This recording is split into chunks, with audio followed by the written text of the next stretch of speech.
Ma che metodi hai?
di posto per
Bene, ci siamo tutte? Tutti?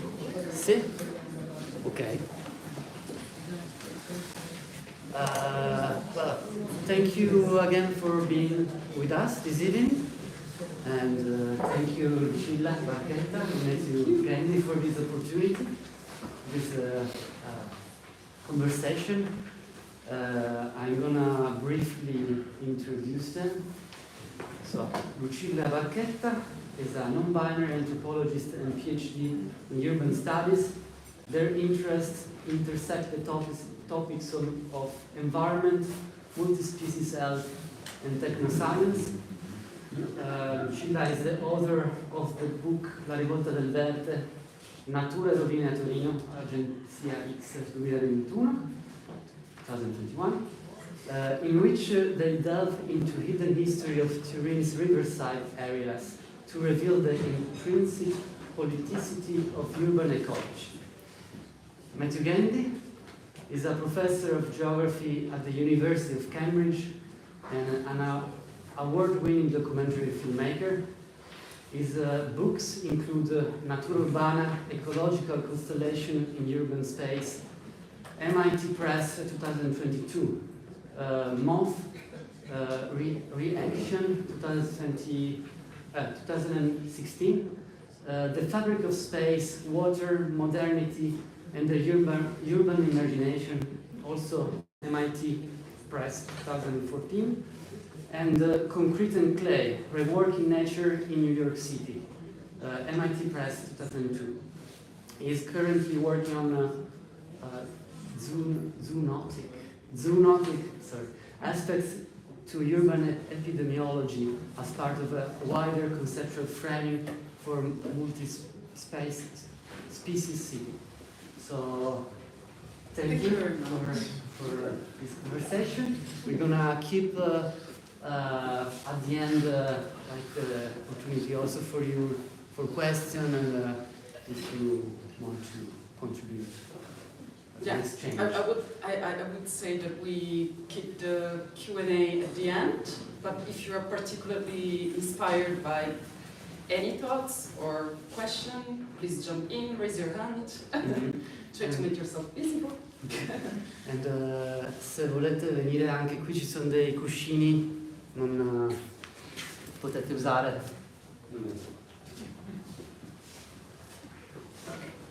Se non volete stare in piedi. So, first of all, thank you for all of you for coming here, and thank you for to all institutions that made this event possible. Thank you, Matthew. I'm so honored to be here. And indeed, I forgot to say thank you to the Politecnico di Torino, Department of Design. Castello di Rivoli, the Department of Architecture and Design, Almanac. That's why I mentioned it in general, all institutions. So this is not the first time that we are in conversation. This is a public conversation. I'm very honored. I had the opportunity to watch one of the first screenings of the documentary in Cambridge when I was a visiting PhD student, and we met for the first time. And I was in the middle of my PhD research, which has been based mainly in Turin.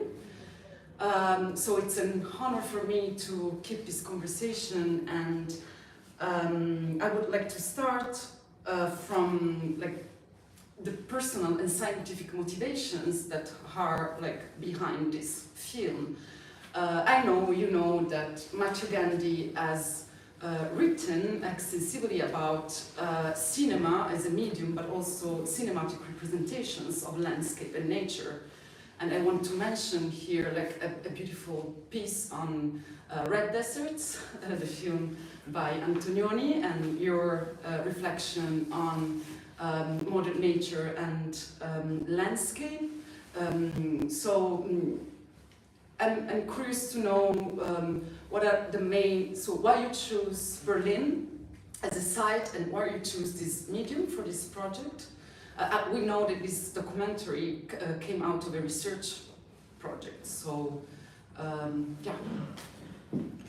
Okay, well, thank you very much for inviting me, and it's a real privilege to be here. I think a couple of quick comments might be that I've been very interested in writing about cinema and cinematic landscapes, as well as experimenting with using film as a research method. So I first tried this in Mumbai, in India, for the first documentary film that I made. So this film in Berlin is the second example of that. And I think part of the motivation, is an interest in reaching wider audiences beyond the academy. So there's a possibility with film to do slightly different things compared with academic articles or academic books. Berlin as a city has been very important for my thinking about urban nature, and in being there I got very inspired by meeting urban ecologists, urban botanists, learning about their work.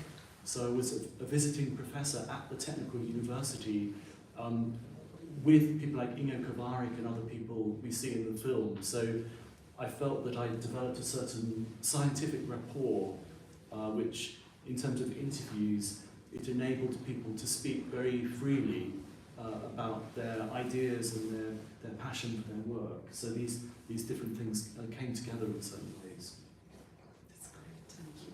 And so the film opens with the scene of Tempelhof Park, and where a sign designates the breeding site of this skylark bird. And I think this first scenes encapsulates very well the key message of the film, which is, I think, at least from my perspective, the ambivalence of these sites of spontaneous nature, the fact that they represent sites of biodiversity value, but also sites which are meaningful for so many different social practices, and at the same by contrast, on the other side, neoliberal and speculative pressures, urban redevelopment pressures that want to turn these sites into newly redeveloped areas. And this is not only this is not new to Berlin, but it's something that we come across in many different cities. What I find very interesting is how this ambivalence helps us to rethink urban change and patterns of urban change in ways that are not always linear, as a progressive temporality from decay to redevelopment. Actually, what you show, what the film shows, it's this uncertain but also complex coexistence of different temporalities, administrative temporalities, urban design temporalities, ecological temporalities, and social temporalities. So my question now is how, like, the making and writing of the film actually surprised you or fostered your thinking about urban change and how these processes develop in time. Okay, I mean, I think, I guess the main question there is about multiple temporalities. Mm-hmm. I think if we're dealing with urban ecologies, clearly we have the multiple temporalities of ecology itself, spontaneous plants, these sites changing over time. We have the temporalities of capitalist urbanization, cyclical dynamics of capital. Maybe we could add the temporalities of human lifespan, human memories, both individual and collective in relation to spaces, and maybe also the temporalities of film itself as a medium in terms of the pace or the editing or the structure and the narrative has its own particular temporality. So in every direction, I think we are dealing with these different temporalities. And what is like a challenge in research is how to put all these different temporalities within the same framework of reasoning or theorization or practice. So this is something like, this is a challenge that comes recursively in research, how we can represent this complexity. So I found this very interesting. I mean, something to quickly add actually about temporality in reading. If you have a physical book or an article in front of you, there's a certain rhythm or pace in terms of how you respond to that or read that. If it's a digital publication or digital book, I'm talking to people, I'm noticing that people read differently. They don't necessarily read all the way through, maybe they search for a particular word that seems interesting. The experience is somewhat fragmented or broken down.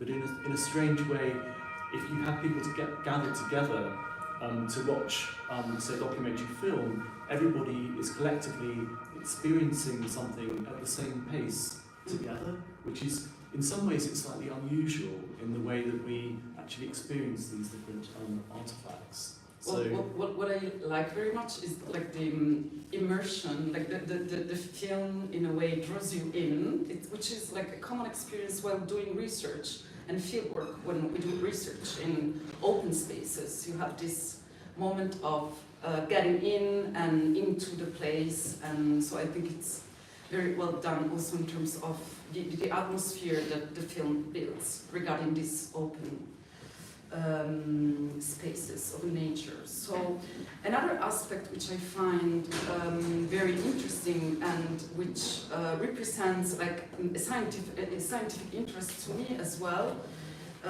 is like the idea of plants as indicators of socio-ecological change. The fact that plants can work as sentinels or as bodies that record urban change in a way. And we know that plants respond like every minute to a wide range of environmental stimuli, but this includes also like urban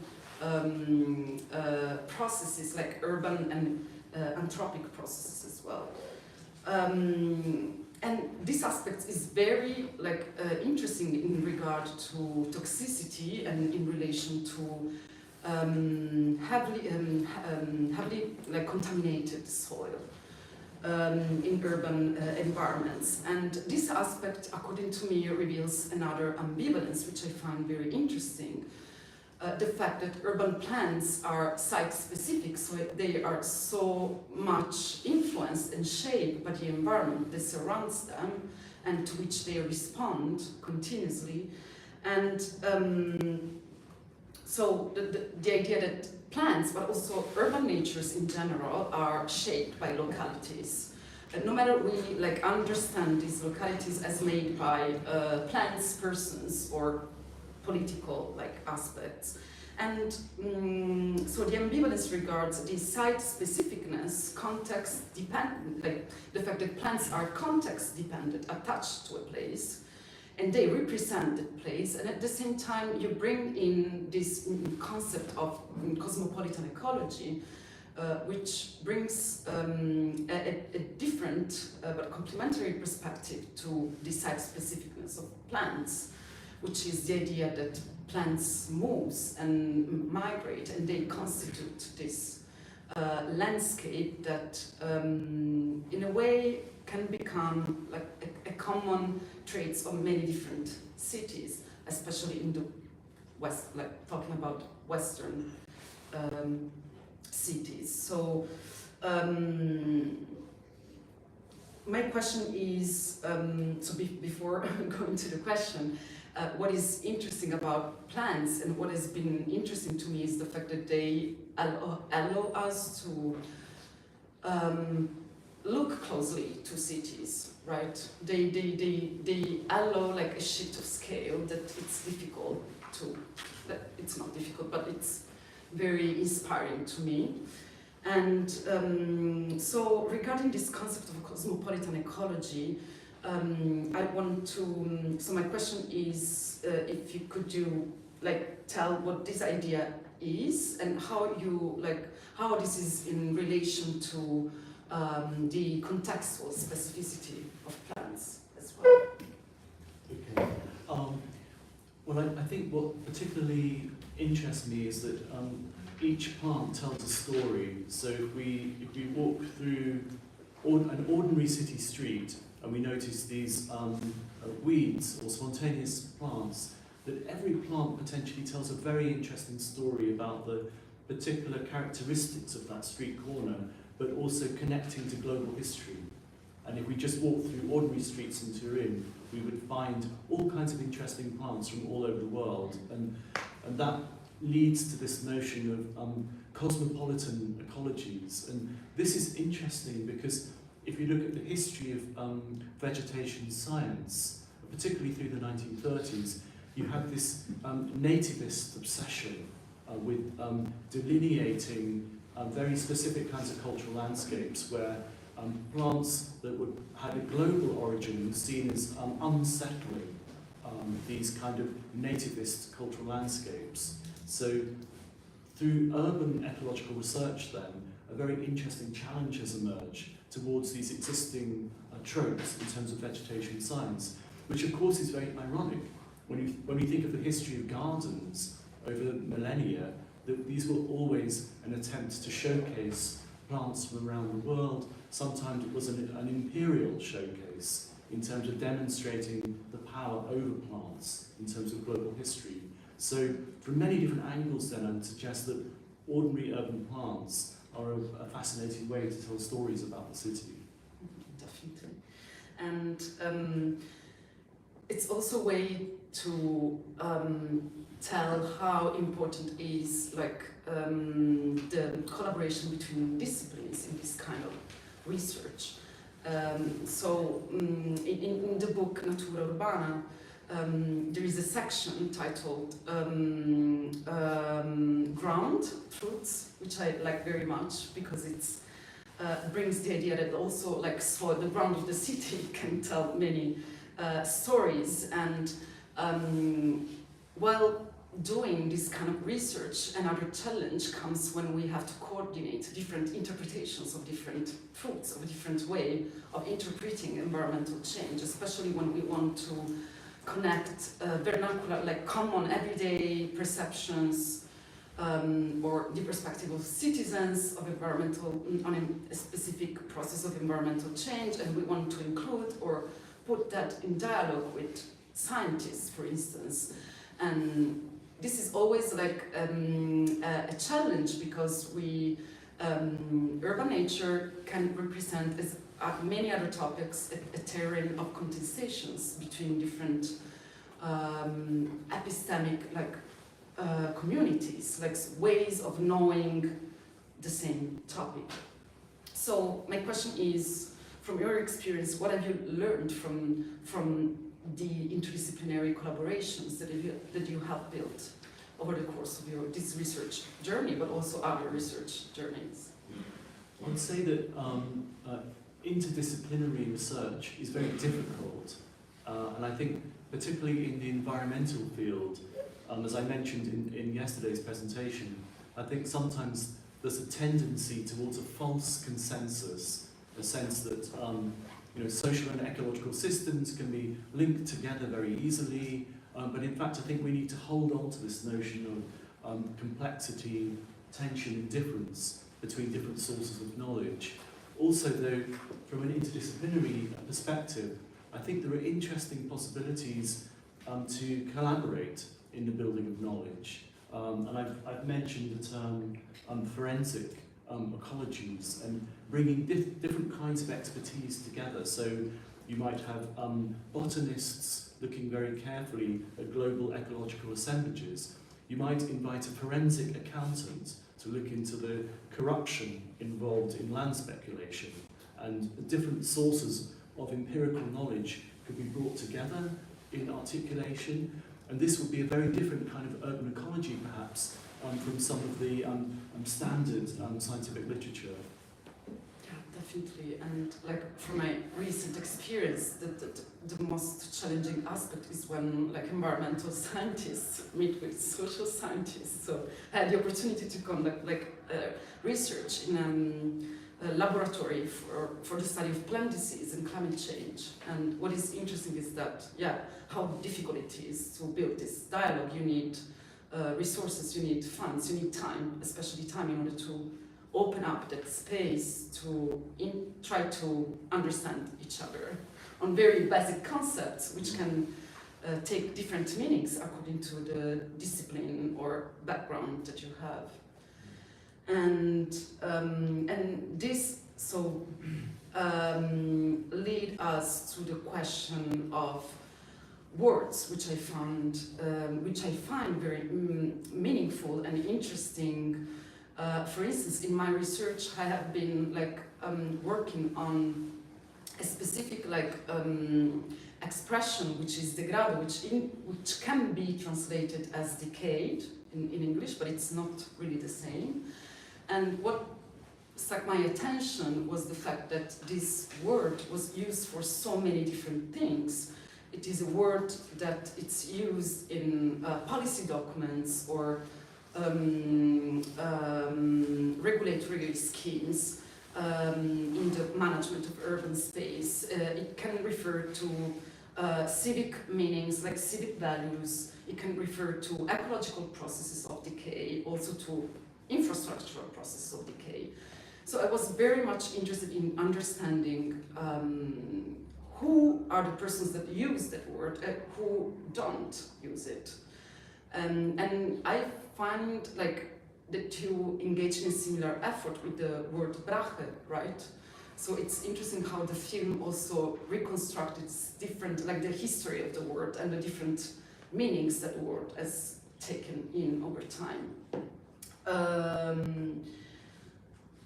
So my question is how, if there are any other words of concept that worked in a similar way in this research or in another research, and what surprised you the most in the unfolding of this concept over the process of your research? I mean, the question of words is of course really important, and I think for me the most interesting moment in the documentary is probably the interview to Susanne Hauser when she contrasts the term neophyte with adventive plant, and that has really stayed with me as the kind of the magical moment that comes from an interview when something very special happens. And I mean, we've spoken about words and phrases before. In your book, you use the masculinist zone in an extremely interesting way in terms of gender and marginal spaces. And what's your current thinking about these words and phrases?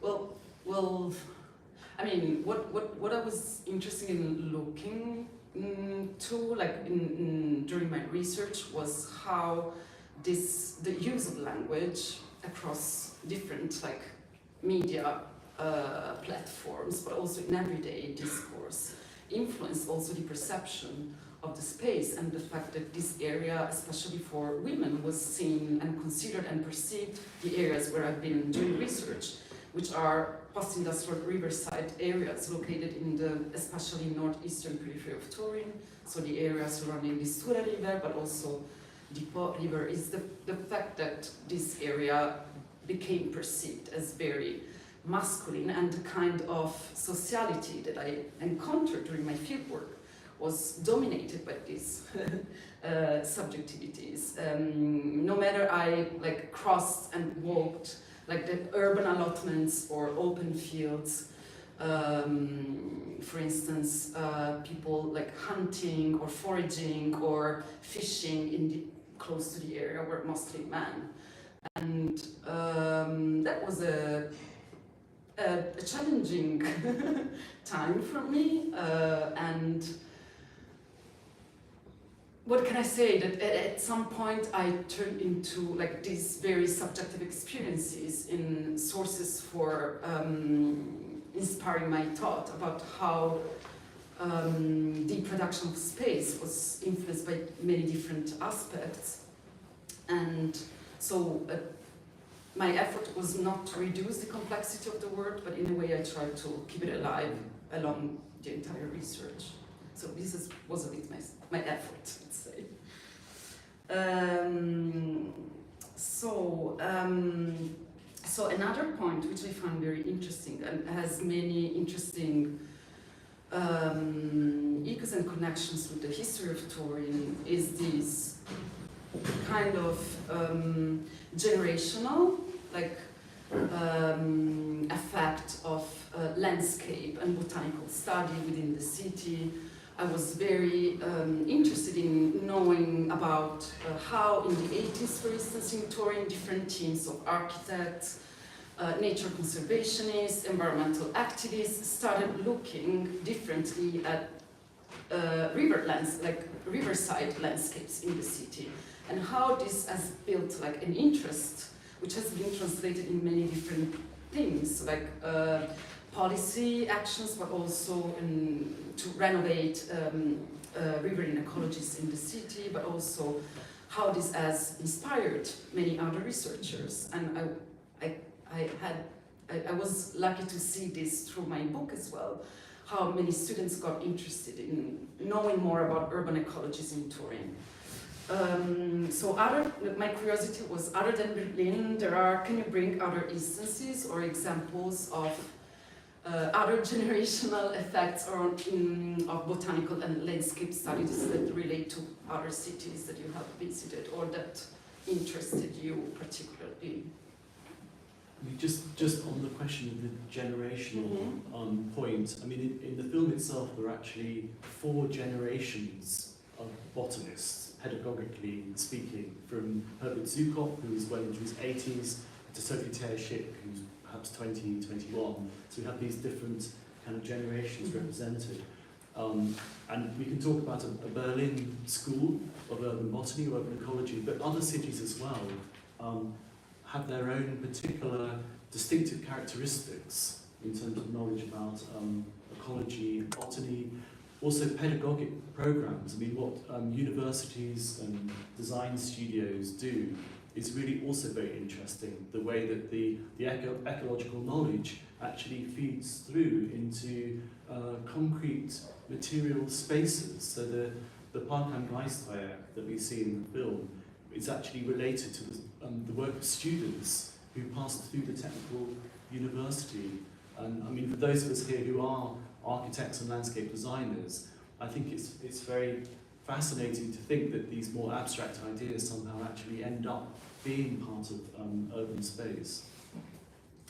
Great, and yeah, it's interesting because we have here a community, a very important scientific community from Turin, like including geographers, landscape architects, and so I think it's very like interesting how, for instance, through my research, I got in touch with all these different like groups of scholars and scientists who, in a way, participated in the history of the urban ecological transformation of the city.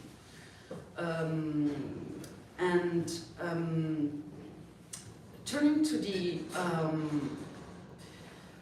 political aspects of urban ecologies in my research, like the walking method as a research method and everyday practice played a central role in showing and addressing the political aspects of urban ecology. And so my question is, what does walk and walking represents to you? And how do you think you will use this methodology like in your future research projects? It is still valuable for you? Sure. I mean, I think walking methodologies are really fundamental to the kind of work I like to do. And also, in terms of teaching, I really like to get out of the classroom and take students to a site and go along together and notice things, talk about things. That's important to me. And maybe we should segue to any points or questions. Yeah, sure. This is not yeah, we have a one-to-one conversation, yeah, so we want to open the the floor. So raise your hand if you want to ask specific questions in English or Italian. We can translate it for you. Don't be shy, but let's give some time.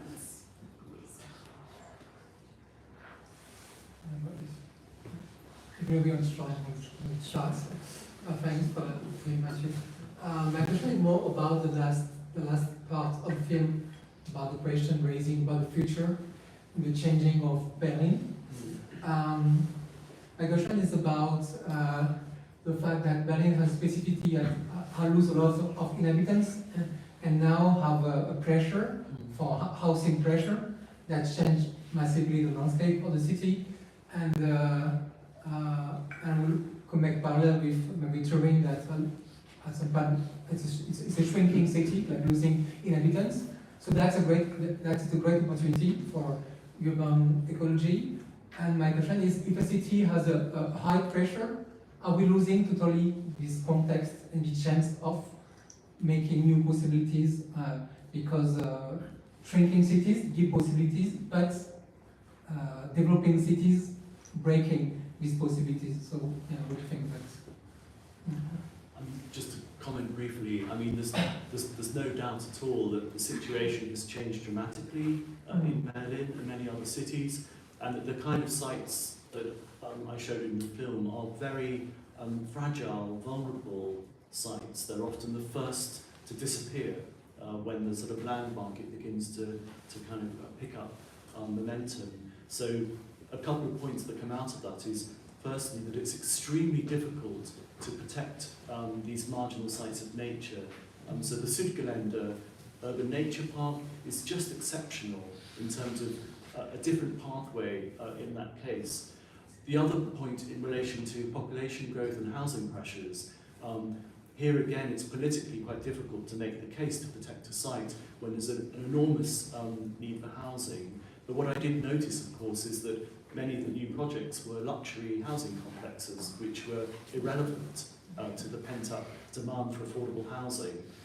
So making those connections is really difficult.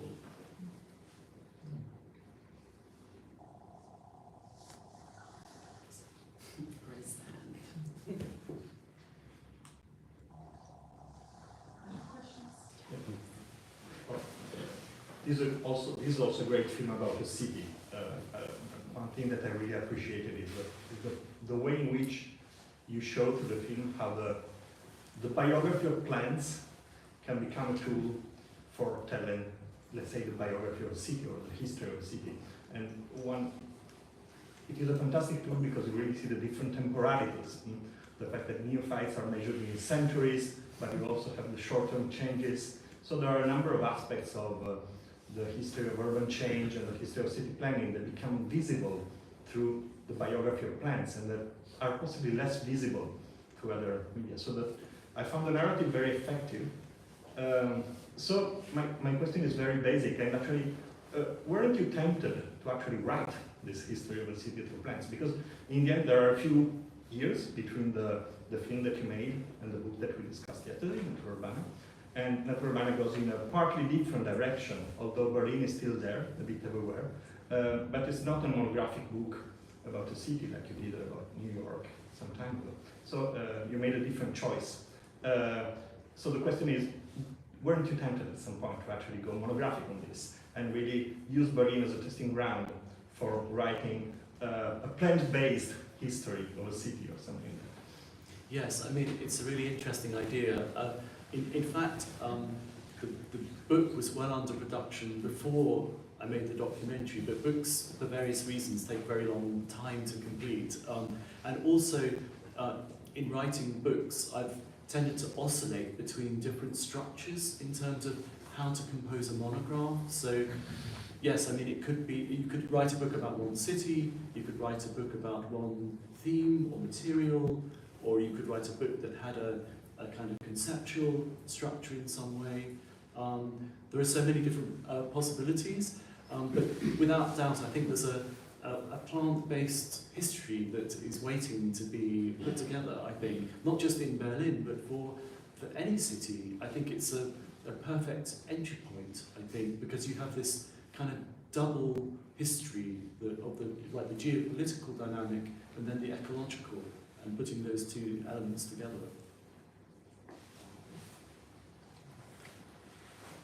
I was going to ask something that is very close to his question, but how do you relate the filmmaking and the writing in this process of telling the stories of telling the story of a city through the plans? Because the plan, the film is displays like a very gentle way to see those changes in some very details and then some large scales in images. So how do you think like the differences between the two medias and how it what are the, because you say that the film is very good to reach a broader audience, but also it has a way to tell a more poetic and a more gentle way to bridge those two scales, a very small scale of a plant or a small animal in the city itself. So how do you see the two, writing and filmmaking? Yes, it's an interesting question in terms of narrative structures and processes of creative production. In terms of making this documentary, the filming took maybe 3 or 4 weeks, but the editing and post-production closer to 18 months. And with on the editing side, small differences in terms of the use of sound or interview excerpts can create a different meaning or a different mood, and compared with, say, just writing an essay or something, you have this curious kind of multi-dimensional space with many possibilities for producing meaning. So yes, and also structurally as well. I mean, it's not so different from writing a book, that if I can think of writing projects where I just can't really get past a particular point, and then you go for a coffee and think, well, of course, you know, chapter 4 should be chapter 3. Why didn't I see that? And I think with the structure of a documentary, there are sudden moments when the red thread, as they say in German, seems to become clear, and you can actually follow the structure through, but it takes quite a lot of thinking about things to sort of get through to that point. Can I ask a question? I was wondering, like, because you showed in the Zucchini and the Park how somehow the fact that they wanted to preserve this informal nature, this character, had to pass through the fact that they actually designed a way for people to access it, and also like using an elevated path that allows people to enter in contact with the urban nature without touching it. And I was wondering, as like space designers, where you can draw the limit between altering the site and actually like preserving this character of like spontaneous nature. Like where do you like actually achieve this preservation, and how much instead you alter it? Like where is the line between that? Yeah, so that's a very perceptive question. I mean, Südgelände had existed in this purely spontaneous form that artists and scientists had studied, and then it became protected as an urban nature park, but in a certain way it became a bit like an open-air museum because you had the walkway to separate people from vulnerable areas, you have the signs explaining what different things are, and you also have a very intricate management and maintenance process. So some parts are kept open very carefully to allow certain plants to flourish. The last time I visited, there was some sheep which had been introduced to happily graze in particular activities. And then on the other side, the wild urban woodland has been allowed to kind of flourish and develop according to its own dynamic. But I think it maybe comes back to the point about temporalities, that nothing stays the same. So there's a dilemma. We can't keep that moment forever. It may gradually fade, or we can artificially sustain it through a certain kind of maintenance regime. And I think that's quite a complicated point to connect ecological temporalities to aspects of public culture. And the kind of cultural shifts it demands on green management practices as well, which is the main challenge that I encountered, and also many other persons doing research in this field, like address the fact that not like this includes touring as well. Like that's what I encountered during my research and interviewing city officials, is the fact that although they recognized or like the value of spontaneous vegetation, but they found so many challenges in integrating that cultural shift in a professional practice. And of course, like the answer is that for me, we cannot like bring this cultural shift only from like an administrative or green space management perspective. It's a cultural shift, right? So it comes from many different sources. Other questions? Thoughts?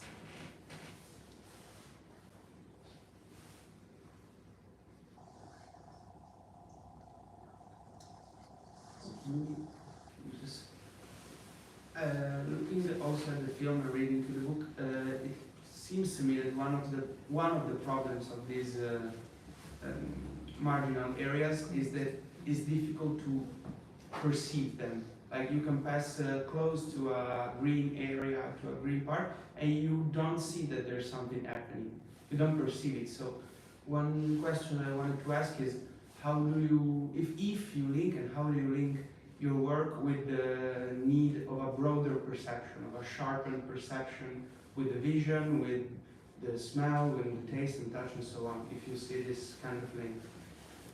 I mean, one of the things that I'm writing about at the moment is what I'm calling attentive observation. So it's a multi-sensory way of interacting with spaces, linking with the walking methodologies that we spoke about briefly, but really thinking about all of these different aspects and soundscapes. Also the way I think that precise ecological knowledge enables you to read the city in intricate detail, that when I began to learn about urban botany, this made every ordinary street suddenly becomes a focus of intense interest, so that the city opens up in a very particular way.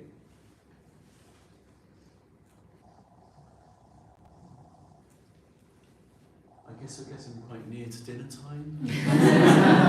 Everybody's starting or wants a drink. So, thank you so much for coming.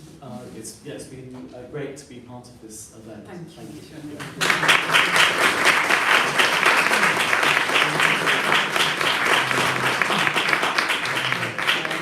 Just going to end saying that the next event of this program of Vibrant Nature is going to be next Sunday at 6 o'clock, and it's going to be a poetry reading group run by the Ethereal Poetry Society of Poetry. Wow. So, thank you again. Thank you.